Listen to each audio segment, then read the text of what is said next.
Welcome to this tutorial on Python variables. In this lesson, we'll explore what variables are, why we use them, and the rules for naming them. A variable is like a container that holds data.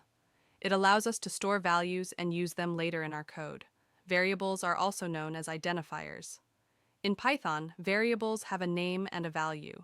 For example, if we set age to 25, age is the variable name, and 25 is the value it stores. Variables help us store and manage data efficiently. Instead of hard-coding values, we can use variables to make our code dynamic and reusable. Python variables can store different types of data, such as numbers, text, and more. Let's look at some common data types. Python supports several data types. Integers for whole numbers like age equals 30. Floats for decimal numbers like price equals 28.8. Strings for text like name equals RAM. And booleans, which store true or false values. When naming variables, follow these rules. They must start with a letter or an underscore. They cannot begin with a number. They can include letters, numbers, and underscores. Avoid Python's reserved keywords like if or for. And remember, Python is case sensitive. Python treats uppercase and lowercase letters differently.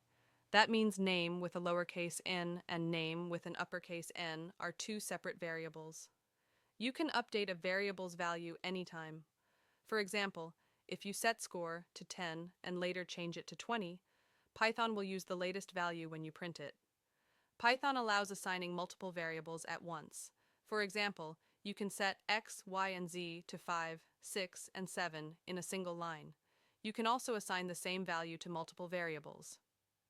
You can change a variable's type using type conversion. For example, you can convert a string like 25 into an integer or turn a number into a string. Some common variable-related errors include forgetting quotes around strings, which causes an error, using invalid variable names, like starting with a number, misspelling variable names, leading to a name error. Now, let's see a practical example. We'll create a simple budget calculator using Python variables to track income and expenses. That's it for Python variables. If you found this helpful, hit that like button and subscribe for more coding hacks. See you in the next one.